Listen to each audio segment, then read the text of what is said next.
आपसे ये सवाल है कि आप जिस इदारे को चला रहे हैं dream house dreams of youth welfare society dreams of you welfare society उसी का एक शाख ड्रीम हाउस ला रही है।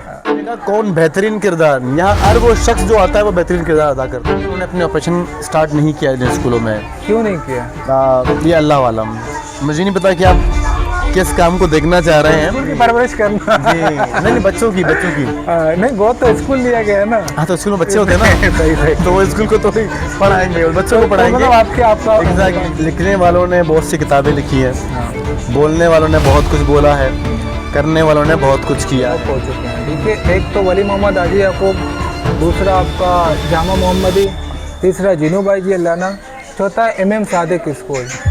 ये 4 स्कूल एडॉप्ट हो चुके हैं। तो इस हवाले से आपका क्या मौक़िफ़ है कि यहाँ पर वो काम हो रहा है? जिनको नोगो एरिया करार दिया गया था, वहाँ पे उन इंस्टीट्यूट को एंगेज कर, उनको एम्पावर किया जो कि ऑलरेडी काम कर रहे थे, उनको वसाइल प्रोवाइड किए ताकि वो बेहतर तरीके से नौजवानों को एंगेज। हम कहते हैं कि यहाँ पे जो बच्चा पैदा होता है तो उसके अंदर वो जो जरासीम है ना, सोशल काम करने का, लोगों की खिदमत करने का, वो बचपन से ही जो है उसमें मौजूद है। नाज़रीन, आज हम आपकी मुलाकात एक ऐसे शख्सियत से करवाएंगे जिन्होंने अपने कम्युनिटी के लिए, अपने माशरे के लिए बहुत सारा काम किया और काम कर रहे हैं। इन्होंने एजुकेशन फील्ड में एक इंस्टीट्यूट से 2, 3, 4 इंस्टीट्यूट बनाए। आइए हम आपकी मुलाकात सबीर अहमद से करवाते हैं। सबसे पहले तो आपका बहुत शुक्रिया कि आप तशरीफ़ फरमाएँ ड्रीम हाउस लियारी में। आपने मौका दिया कि हम अपने ख़यालात का इज़हार करें आज के दिन आपके प्रोग्राम के तवस्सुस से। Thank you. जी सबीर जान, आप हमें ये बताएं कि सोशल फील्ड में आपकी रुझान किस तरीके से आई? सोशल फील्ड जिस इलाके से मेरा ताल्लुक़ है, शाबेग लेन लियारी, यहाँ हम कहते हैं कि यहाँ पे जो बच्चा पैदा होता है तो उसके अंदर वो जो जरासीम है ना, सोशल काम करने का, लोगों की खिदमत करने का, वो बचपन से ही जो है उसमें मौजूद होते हैं। अलबत्ता इस काम को किस तरह हमने जो है वो बाकायदा इसका आगाज़ किया, वो 18 सितंबर 2013 में हुआ, इस इदारे के शक्ल में, dreams of youth welfare society की शक्ल में। चूँकि हमने बचपन से ही बहुत सारे चैलेंजेस का सामना किया है, बहुत सारे मामला देखे अपने सराउंडिंग में। सो सबसे इनमें से एक मसला ये भी था कि नौजवानों के लिए कोई ऐसा प्लेटफॉर्म जहाँ पे नौजवान जो है वो अपने सलाहियत का लोहा मनवा सके, अपनी बात कर सके और लोगों तक अपनी बात पहुँचा सके। तो इस तरह 18 सितंबर 2013 में इसका आगाज़ हुआ इस इदारे का। ड्रीम्स ऑफ यूथ जो आपका इदारा है, उसकी बुनियाद किसने रखी, किस तरह रखी गई और कहाँ रखी गई? हाँ, dreams of youth welfare society की जो बुनियाद रखी गई, हम कुछ साथियों ने इसकी बुनियाद रखी थी। मैं मुझसे लियारी के 17-18 हम लोग और थे। अगर मैं नाम बताता चलूँ तो शायद वो टाइम लग जाए, बट ठीक है, हम मुझ समेत कुछ और साथी थे। हमने जो है वो dreams of youth welfare society का आगाज़ किया एक ट्रेनिंग सेशन से। सितंबर के महीने में 2013 में एक कॉन्फ्रेंस हुआ था, लियारी यंग लीडर कॉन्फ्रेंस। तो वहाँ से इसका आगाज़ हुआ। सोचा सिर्फ ये था कि हम जो है एक टीम बनाएंगे और काम करेंगे, बट वो टीम कब से जो है कब जाके एक ऑर्गेनाइजेशन की शक्ल इख्तियार करे। तो ये एक बहुत सारे लोगों की जो है वो मेहनत और ख़िदमत साथ मिलते अब जाके ये जो टीम बनी थी, अब ये इदारा बन गया है। सबीर, आप हमें ये बताएं कि आर्म्स एक टाइम पे मतलब लियारी के अंदर स्ट्रीट स्कूल में जब आपने बिगनिंग स्टार्ट की, वहीं से हमारी बुनियाद भी वहीं से है। हाँ, तो आर्म किस तरीके से पॉपुलर हुआ और किस तरीके से बैठ गया, इस सवाल से आप क्या कहोगे? देखें, बहुत सारे शायद बातें मैं ना बता पाऊँ, मैं ना कर पाऊँ, मगर ये कि आर्म की पॉपुलैरिटी की अगर बात करते तो उन्होंने उस वक्त क्या कहते हैं, लोगों के जो इश्यूज़ थे, लोगों के जो जेन्युइन इश्यूज़ थे, जो मसाइल थे, उस पर काम करना शुरू किया। मेरे ख्याल में जिस वक्त आर्म ने काम करना स्टार्ट किया तब एक बहुत बड़ा चैलेंज था ख़वातीन के लिए पढ़ना लिखना। तो arm child and youth welfare ने उस मौजू पर काम करना शुरू किया कि एक ऐसा इदारा बनाया जाए जहाँ पे न सिर्फ हमारे बच्चे, हमारे लड़के पढ़ें, वहाँ बच्चियों को भी मौका मिले। तो वो एक, मेरे ख्याल से सब लोग ये चाहते थे कि यार हमारी बच्चियाँ भी पढ़ें। तो आर्म ने उस चीज़ पे काम करना शुरू किया। उसके बाद लोगों की फलाह बहबूद के लिए काम करना शुरू किया, नौजवानों को साथ लेना शुरू किया। तो उसकी एक पॉपुलैरिटी बन गई, क्योंकि उन्होंने काम मसाइल पे किया जो सबका मसला था। बंद कैसे हुआ, इसका जवाब शायद मैं ना दे पाऊँ, ये वो लोग दे पाएंगे जो देखो ये आप आर्म के साथ भी अटैच रहे हो। मैं हूँ, अभी भी हूँ। अभी भी आर्म के साथ हो। तो ये आर्म जो है स्टेट स्कूल में मतलब एक बड़ा किरदार है उसका। बहुत बड़ा किरदार है। उसने बड़े बड़े नाम पैदा किए, लेकिन अचानक उसका बंद होना, और अब नहीं जानते कि उसका क्या हुआ, इसका अच्छा अंजाम हुआ या बुरा अंजाम हुआ हम लोगों के सामने। उस हवाले से आप देखिए, अगर आप आर्म के उस इंस्टीट्यूट के दरवाजे की बात करते हो तो वो बंद है। हाँ। लेकिन आर्म सिर्फ वो एक जगह नहीं थी, आर्म एक दरवाज़ा नहीं था। हाँ। आर्म एक मेरे ख्याल से तारीख अभी भी है। मैं अगर अपनी बात करूं तो मैं भी उसी आर्म का हिस्सा हूं। मुझे से बहुत सारे लोग, जी बहुत सारे लोग, बहुत सारे इदारे जो आर्म से बने। इसका मतलब है कि आर्म लोगों के दिमागों में, लोगों के जहनों में, लोगों के जो है वो सोच में मौजूद है। तो आर्म बंद नहीं हुआ, वो बस वो बिल्डिंग बंद हुई है, वो जगह बंद हुआ है। दूसरी बात ये कि इदारे हैं, इदारों में कभी अच्छे लोग भी आते हैं, बुरे लोग भी आते हैं। अच्छे लोग कोशिश करते हैं कि अच्छा चले, कोई लालची होगा तो वो लालच की तरफ बढ़ेगा। तो अब असल मामला क्या है वो तो बड़ों को पता है। हम सिर्फ इतना जानते हैं कि वो जो उस वक्त और हालात ने करवट बदली, तो उससे ना सिर्फ आर्म जैसे बहुत सारे बड़े बड़े इदारे बंद हुए। क्योंकि जो हालात पैदा किए गए हैं उन्होंने डायरेक्ट टारगेट हमारे उन इदारों को किया जो कि माशरे की फलाह बहबूद के लिए काम कर रहे थे, और वो किसी ने भी किया हो। तो आर्म जैसे बहुत सारे इदारे बंद हो गए हैं। वो इदारे जो लियारी के लिए काम कर रहे थे, जो लोगों को तालीम याफ्ता, शऊर याफ्ता बना रहे थे, तो ये जवाल तो पूरी लियारी पे आया। आप हमें ये बताएं कि ड्रीम्स ऑफ यूथ जिसकी क़याम तकरीबन अभी आपने बताई 13 साल पहले। 13 साल पहले। और ड्रीम्स ऑफ यूथ जो है यूथ के लिए काम करती है। तो आपके साथ एक बड़ी टीम थी, आपके अच्छे अच्छे दोस्त, अल्हम्दुलिल्लाह। वो आजकल नज़र नहीं आ रहे हैं। नज़र नहीं आ रहे से मुराद आप अगर इसकी वजाहत करें तो समझ आएगा। क्योंकि हमारे पास क्या है, इदारों में लोगों का एक मखसूस एक वक्त होता है, क्योंकि वॉलंटियरिज्म काम है। हर बंदे का अपना पेट है, पीछे फैमिली है। सो बहुत सारे लोग ऐसे होते हैं कुछ वक्त के लिए वो हमेशा के लिए जो है अपना एक टाइम वक्फ करते हैं। एक वक्त ऐसा आता है कि उनकी अपनी ज़रूरियात बहुत सारी हो जाती हैं, तो वो जो फुल टाइम देना वो कम टाइम में तब्दील हो जाता है। तो बहुत सारे लोग अपने माश की तलाश में भी हैं और साथ साथ ड्रीम्स ऑफ यूथ के साथ भी हैं। मुझे नहीं याद कि कोई ऐसा बंदा हो या ऐसा शख्स जिन्होंने ड्रीम्स ऑफ यूथ के साथ काम किया और आज ड्रीम्स ऑफ यूथ के साथ नहीं है। शायद फिज़िकली बहुत सी जगह आपको ना देखे, लेकिन उसके ख़यालात, उसके मामला अभी भी ड्रीम्स ऑफ यूथ के साथ है। हमारे वेल विशर हैं, कहीं ना कहीं जब हम फंसते हैं तो वो हमारे सबसे बड़े सपोर्टर भी बन जाते हैं। सो आई डोंट नो कि आप किसकी बात कर रहे हैं। इस्माइल शहीद लर्निंग सेंटर, उसके अंदर आपने सबसे पहले जो ड्रीम्स ऑफ यूथ की बुनियाद उसी सेंटर से रखी थी, जो कच्चा सा मकान था और उसकी छत गिर रही थी, वहाँ से आपने स्टार्ट लिया। तो उस सेंटर का क्या हुआ और आप वहाँ से यहाँ पे ड्रीम हाउस में पहुँच गए, ये सफ़र कैसा रहा, दोनों को मिला क्या? मैं सिर्फ थोड़ी सी वजाहत कर दूँ। Dreams of youth welfare society का जो आगाज़ है वो आर्म चाइल्ड यूथ वेलफेयर के सेंटर से हुआ था। अच्छा। ये इनिशिएटिव वहीं से लिया गया था 2013 में। इस्माइल शहीद में जब आए तो हम 2016-17 इस वक्त हम इस्माइल शहीद में आए थे।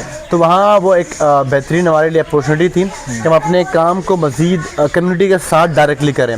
क्योंकि इस्माइल शहीद में जो हमें मौका मिला कि वो कम्युनिटी के साथ डायरेक्ट काम करने का, कम्युनिटी को समझने का, वहाँ पे सर्व करने का मौका मिला।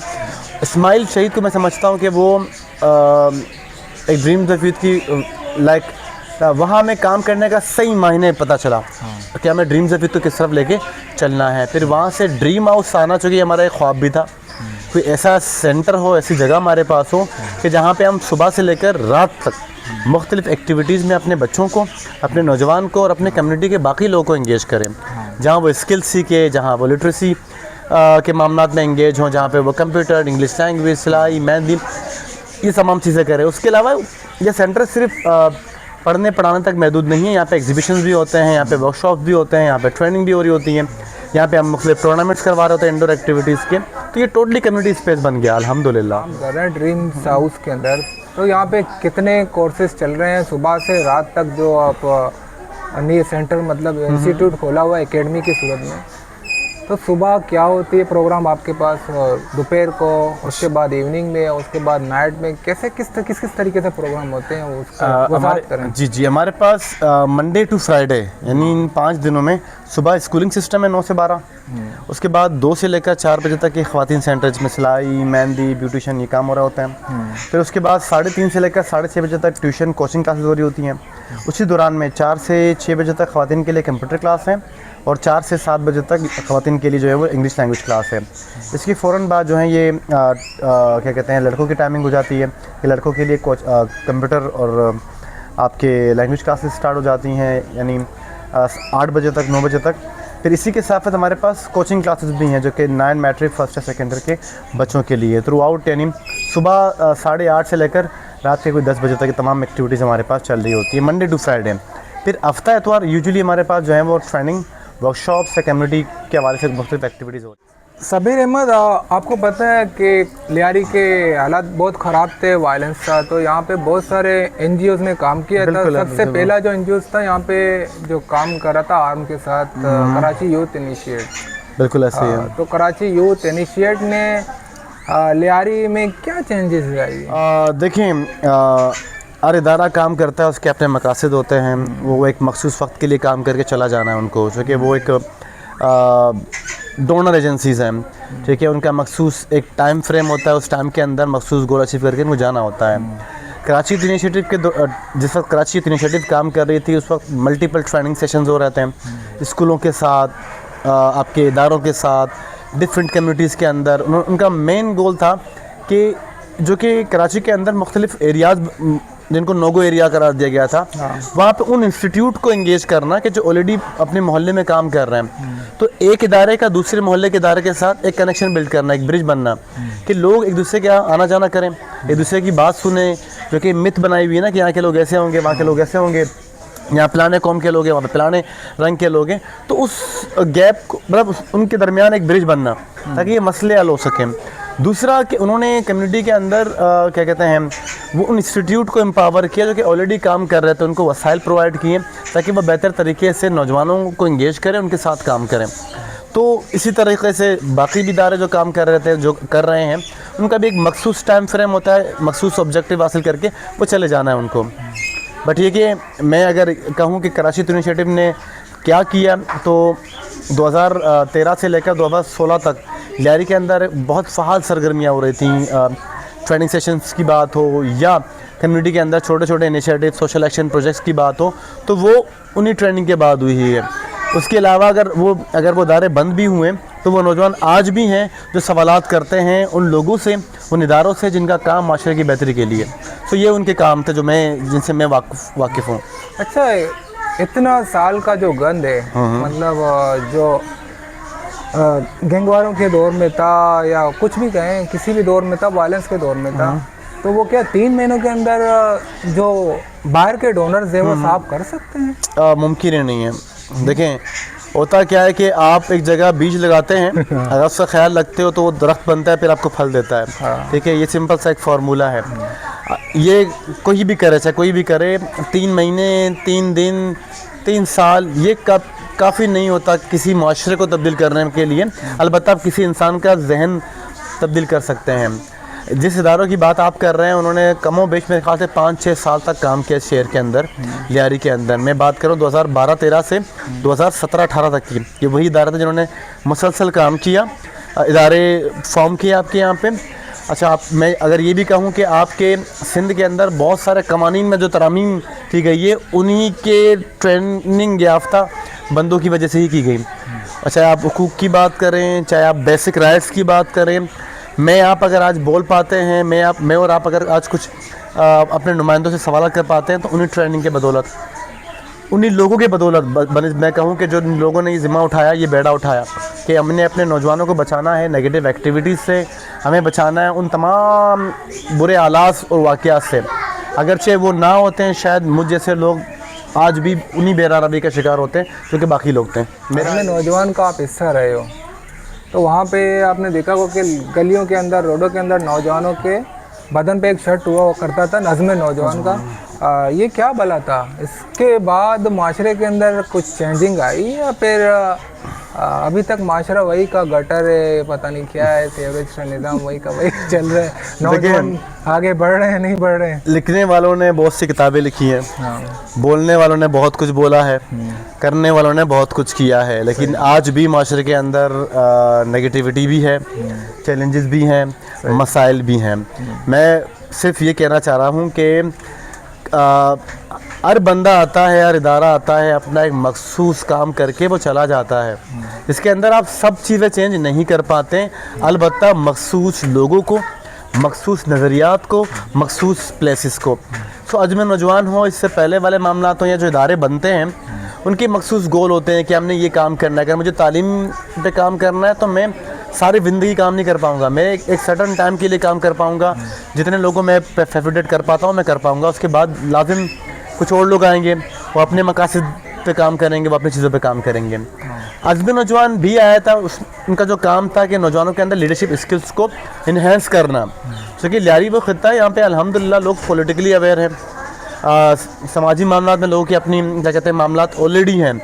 अज़्म नौजवान जैसे प्लेटफॉर्म जब आते हैं वो क्या करते हैं, उन कैपेसिटी को बढ़ाते हैं, उसको इन्हेंस करते हैं ताकि नौजवान अपने काम को बेहतर तरीके से सरअंजाम दे सकें। नौजवानों को ये पता हो, नौजवान मज़ीद अपने काम को बेहतर करे कि किस तरह हमने अपने मसाइल को हल करना है। हर काम के लिए हम अपने नुमाइंदों के पास नहीं जा पाएंगे, MNA MP हर काम नहीं कर पाएंगे। बहुत सारे काम ऐसे हैं जो मेरे दायरे इख्तियार में हैं, तो वो काम मैं खुद से करता हूँ या मैं कोशिश करता हूँ अपने साथ इदारों को जोड़ूँ, उन लोगों को जोड़ूँ और वो काम करूँ। तो अज़्म नौजवान ने इन चीज़ों पे काम किया कि सोशल एंड सिविक रिस्पॉन्सिबिलिटी पे लोगों को ट्रेनिंग दी जाए।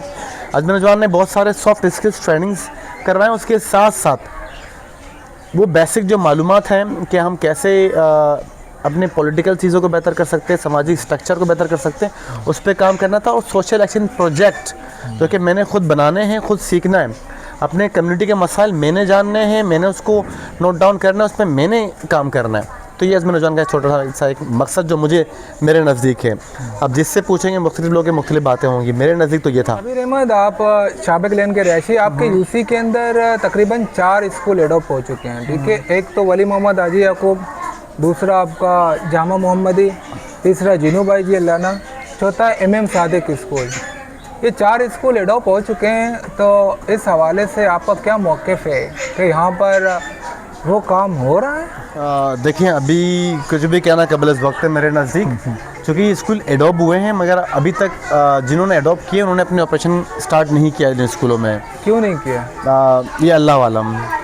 अब तक एडॉप्शन तो है, ये कागज़ों में तो है, मगर यहाँ पे अभी तक उनकी तरफ से फुली चार्ज नहीं लिया गया। तो अभी उस हवाले से कुछ भी कहना कबल इस वक्त होगा, मेरी नादानी होगी, क्योंकि हमारे पास उन्हीं स्कूलों के बच्चे आते हैं। अब तक तो वही मामला जो पहले से है वो चल रहे हैं, जो मसाइल हैं, जो वसाइल हैं, जिस तरह काम हो रहा है वो तो चल रहा है। एडॉप्शन के बाद क्या हुआ है ये तब पता चलेगा जब वो इदारे आके प्रॉपर्ली अपना काम यहाँ पे स्टार्ट कर लें। अच्छा, काम स्टार्ट करने की बात आ गई तो आपके यूसी के बगैर गुल मोहम्मद लेन यूसी के अंदर एक स्कूल है SM लियारी, उसको सिंध मदरसतुल इस्लामिया ने एडॉप्ट किया हुआ, तकरीबन 2018 के करीब उसने एडॉप्ट किया हुआ, तो वहाँ पे बोर्ड भी लगा हुआ है। बिल्कुल ऐसे ही है, लेकिन जो काम दिखना चाहिए वो वहाँ पे भी तो नहीं दिख रहा है, वो तो टेक ओवर हो चुका है। मुझे नहीं पता कि आप किस काम को देखना चाह रहे हैं। यहाँ मेरे नज़दीक काम के 2 मामलात हैं। एक तो वो जो ज़ाहिरी कि बिल्डिंग का बनना, नक्शों की निगार करना या बाज़ार फैसिलिटीज़ देना, एक तो ये। दूसरा जिस वजह से उन्होंने अडॉप्ट किया, बच्चों की परवरिश करना या बच्चों की जो है वो अपब्रिंगिंग करना। मैं परवरिश वर्ल्ड के लिए माज़ा चाहूँगा। स्कूल की परवरिश करना जी, नहीं बच्चों की नहीं, वो तो स्कूल लिया गया है ना। हाँ, तो स्कूल में बच्चे होते हैं ना सही तो वो स्कूल को थोड़ी पढ़ाएंगे और बच्चों को पढ़ाएंगे। आपका एग्जैक्टली।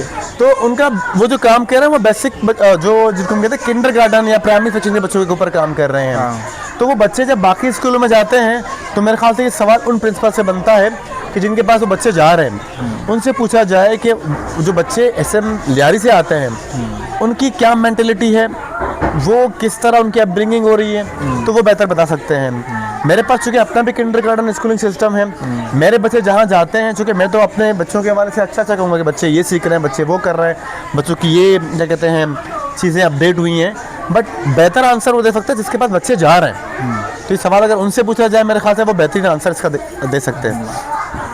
आप हमें ये बताएं कि वक्त के साथ साथ एजुकेशन सिस्टम बिल्कुल तब्दील हो रहा है और उसमें चेंजिंग आ रही है। अभी इंटरनेट के अंदर एक नई बला एआई आई है, एआई है और आईटी है। इस हवाले से ये जो एजुकेशन सेंटर हैं वो काम कर रहे हैं नहीं कर रहे हैं? देखिए कुछ स्कूलों को जो मैं जानता हूँ वो कर रहे हैं, वो शायद गवर्नमेंट के स्कूल ही हैं मगर एडॉप्टेड स्कूल हैं, वो कर रहे हैं। उसके अलावा प्राइवेट स्कूल बड़ा इस पर ध्यान दे रहे हैं। प्राइवेट सब नहीं, गिनती के कुछ स्कूल्स हैं जो कि इस ज़रूरत को महसूस करते हैं, उस पर काम कर रहे हैं। लेकिन यहाँ पे एक बात और भी है, मेरे ख्याल से वक्त से पहले और तैयारी के बगैर कोई चीज़ को एग्जीक्यूट करना भी नुकसानदेह है। तो जो भी इदारे कर रहे हैं वो उसके पीछे बड़ी ट्रेनिंग, बड़े मामला देखने के बाद इसको एग्जीक्यूट कर रहे हैं।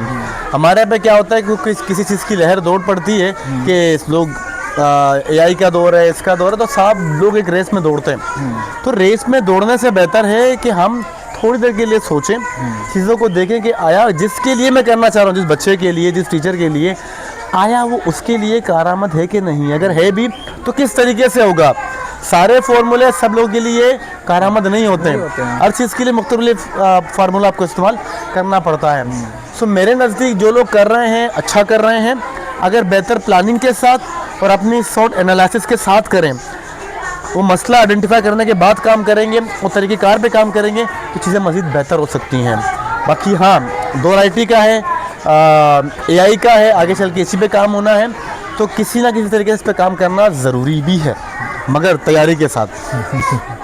सबीर अहमद साहब, आप हमें ये बताएं कि आपका ताल्लुक़ थिएटर से है। अल्हम्दुलिल्लाह। तो आपके कोचिंग सेंटर, स्कूल के अंदर थिएटर के क्लासेस, आर्ट के क्लासेस होते हैं या नहीं? देखिए थिएटर से मेरा ताल्लुक़ है। थिएटर आपको सिखाती है कि अपनी बात कैसे आप लोगों तक पहुंचाते हैं। थिएटर आपको सिखाती है कि आप किस तरह लोगों के मसाइल को उजागर करके उस पर काम कर सकते हैं। तो स्पेशली थिएटर नहीं होता, बट थिएटर के जो क्या कहते हैं हम, जो टेक्निक्स हैं उसको ज़रूर हम इस्तेमाल करते हैं अपने पढ़ाई में। क्योंकि हम कहते हैं कि एक टीचर को जब तक अपनी बात समझाना नहीं आता, समझाने का तरीक़ाकार सिर्फ वाइट बोर्ड और पेन नहीं है, आपको स्टोरी टेलिंग भी करनी होती है, आपको शायद कहीं ना कहीं एक्टिविटीज़ का भी सहारा लेना पड़ता है, कहीं आपको ड्रामे का सहारा भी लेना पड़ता है। इन डिफरेंट तरीक़ेकार आपके पास मौजूद होने चाहिए एज एन टीचर। तो उन तरीक़ों को हम इस तरह इस्तेमाल करते हैं, नॉट स्पेसिफिकली कि हम जो बच्चों को थिएटर सिखाएं। अभी हम जिस जगह पे बैठे हैं उसका नाम है dreams of Yusuf, dream house Lyari. Dream house Lyari के अंदर आप सुबह से शाम तक कितने बच्चों को तालीम के ज़ेवर से, स्किल के ज़ेवर से आशना कर रहे हैं? और उसके साथ साथ आपके शाना बशाना जो आपकी टीम है वो कौन है, और सबसे बेहतरीन किरदार जो आपका साथ देने वाला या साथ देने वाली वो कौन है? देखिए सुबह से लेकर रात तक हमारे पास 800 प्लस बच्चे हैं। मुख्तलिफ एक्टिविटीज़ में एंगेज हैं, सुबह के अलग, दोपहर के अलग, शाम के अलग, फिर उसके बाद क्लासेस के अलग। अच्छा, जो सुबह आते हैं वो शाम को आते हैं?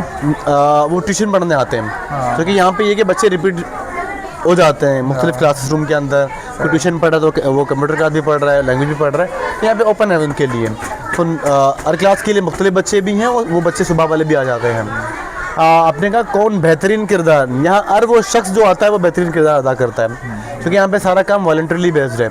ठीक है, हम अगर किसी को देते भी तो स्टाइपेंड देते हैं, वो उतना होता नहीं है, तो उसको भी हम वॉलंटरिज्म में ही कंसिडर करते हैं। तो हर शख्स यहाँ पे अपना वक्त, अपना क्या कहते हैं, अपने स्किल्स और अपना क्या कहते हैं 100% देने की कोशिश करता है। तो जो लोग भी यहाँ पर आते हैं वो कमाल हैं, वो अपना 100% देते हैं और इस इदारे का मेन हिस्सा है, इस कम्युनिटी का बेहतरीन कम्युनिटी के किरदार हैं वो, जो हर शख्स जो अपनी खिदमत अंजाम दे रहे हैं।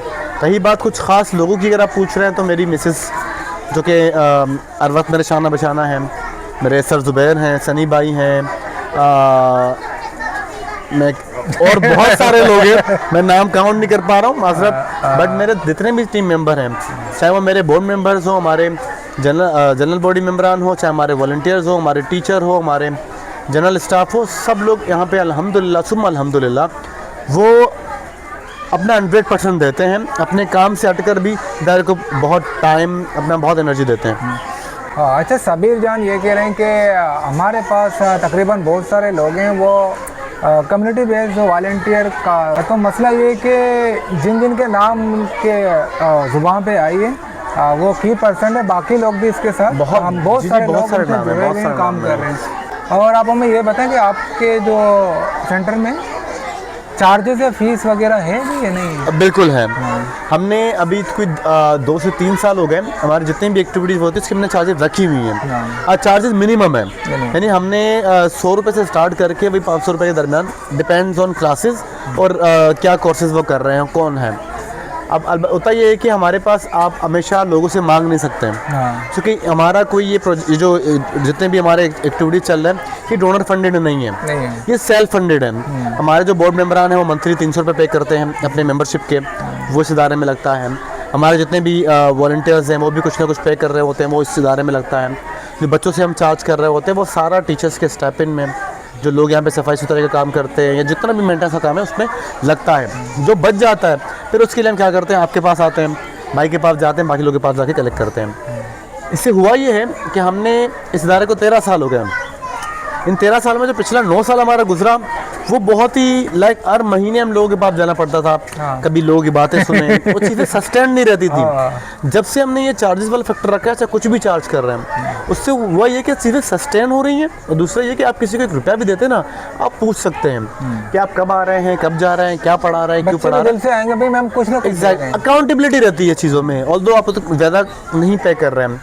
तो या हमने तमाम चीज़ों का रखे हुए, अलबत्ता जो नहीं पे कर सकते हैं फिर उनके लिए हमने अपना एक वेलफेयर सिस्टम बनाया हुआ है। फिर हम उनको छानबीन करके उनको वेलफेयर में डालते हैं कि उनका क्या कहते हैं, उनकी फ़ीस या दीगर चीज़ें हम फ्री ऑफ कॉस्ट, या फिर उसमें भी हम 50, 40, 30 रुपये ऐड ज़रूर करते हैं, ताकि वो फ्री में नहीं पढ़े, वो कुछ दे के पढ़ रहा है, वो कुछ करके पढ़ रहा है। सबीर अहमद, आप हमारे देखने वालों को क्या पैगाम दोगे? देखिए, मेरा पैगाम लोगों के लिए हमेशा यही होता है कि अगर आपके सराउंडिंग में कुछ लोग काम कर रहे हैं, माशरे की बेहतरी के लिए काम कर रहे हैं, या छोटा सा इनिशिएटिव लिया हुआ है, या कुछ भी जो कि एक पॉजिटिव चीज़ कर रहे हैं, हमेशा उनको साथ दें, सवालात करें, ज़रूर करें, बल्कि तनकीद बराए इस्लाह करें उनकी। हम अगर हमारे सराउंडिंग में नेगेटिव चीज़ें बहुत हैं, उसको डिस्कस करने के लिए भी बहुत है। हम अगर अच्छे कामों को भी सियासत की नज़र या बुरे अल्फाजों की नज़र, या हम जो है उसको क्रिटिसाइज़ ही करते रहेंगे, तो हमारे सराउंडिंग में कोई भी शख्स इनिशिएटिव लेने से घबराएगा, कतराएगा, माशरे की बेहतरी के लिए कोई काम नहीं कर पाएगा। किसी के जहन में कोई अच्छी बात भी हो तो करने से घबराएगा। तो मैं हमेशा कहता हूँ, कोई अगर कुछ भी कर रहा है, स्पेशली नौजवान नस्ल है, उसको सवाल ज़रूर करें, उसको इसकी तनकीद बराए इस्लाह ज़रूर करें, मगर साथ ज़रूर दें, शाना बशाना रहें। आप करेंगे, मैं करूंगा, कोई और बाहर से आके हमें सपोर्ट नहीं करेगा, हमारे मसाइल को हल नहीं करेगा। ये थे हमारे साथ सबीर अहमद। सबीर अहमद ने अपने सोसाइटी के लिए, कम्युनिटी के लिए एक सेंटर से 2, 3, 4 सेंटर बनाए और अपने कम्युनिटी के लिए, माशरे के लिए काफ़ी काम किया। अगर आपको सबीर अहमद का काम अच्छा लगा और ये वीडियो अच्छी लगी तो हमारे चैनल को लाइक कीजिएगा, वीडियो को आगे शेयर कीजिएगा और हमारे चैनल को सब्सक्राइब कीजिएगा।